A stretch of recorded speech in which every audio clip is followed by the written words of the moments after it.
May tumubong kalabasa dito sa amin mga kaanining. Ito na siya, oh, 'di ba? Malaki na siya at blooming siya mga kaanining. Ang dami niyang dahon, oh, 'di ba? Hanggang doon.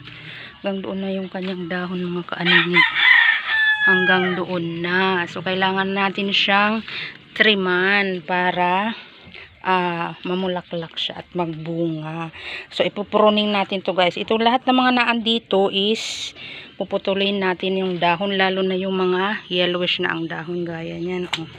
Puputulin natin ganyan para yung sustansyang nakukuha dito sa pinaka main niya, roots, is mapunta doon sa pamumulaklak niya guys. Diba? So puputulin natin, ubusin natin yung mga dahon. Dalawang puno. So dalawa sila guys. So lahat yan kakalbuhin natin yung nandito sa baba para mabigyan daan yung pamumulaklak niya. So puprune natin para mamulaklak siya. Ang lang naman natin dito is magbunga siya. So tatanggalin natin to lahat, o diba? Yan, pati itong branch dito tanggalin na natin kasi wala naman na, diba? Teka, baka maputol natin yung hindi dapat. Yan, putulin natin yung mga dahon na yan. Ito pa,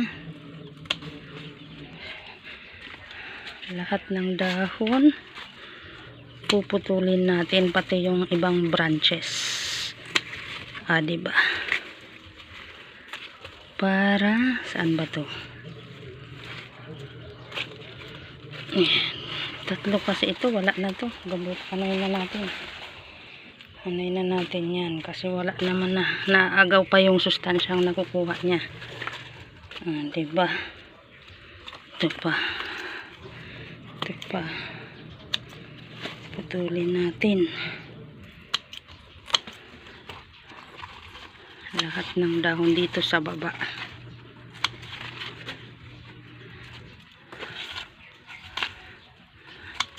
Natagalan kasi laging umuulan dito, so di ko natitrim. Ngayon lang nagkaroon ng pagkakataon, diba?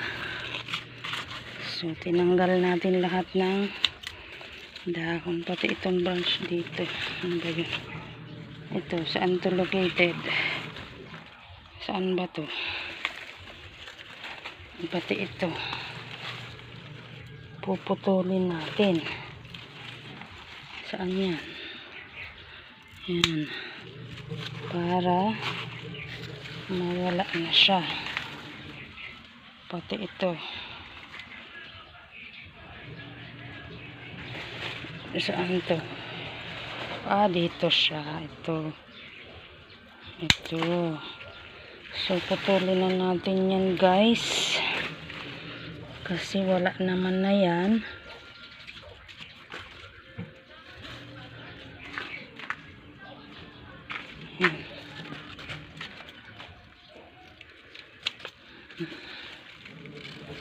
So yan lang ititira natin. Diba? Dalawa to. Ito doon, papunta doon. Tapos ito naman papunta dito. Diba? Nagsanga-sanga na din siya. So tanggalin natin to para mabigyan daan. Yan. Pati ito tanggalin na natin tong isang branches na to.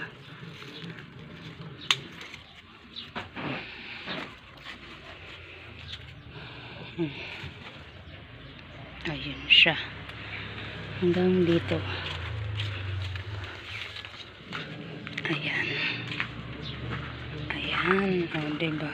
May yellowish na din tong dahon na to. Putulin na natin. Yan. Para mamulaklak na siya. Yan. So Ganyan lang guys ang pagpupruning para mamulaklak siya at magbunga. Kasi bunga lang naman ang ating ano nito, hindi yung dahon, hindi yung leaves.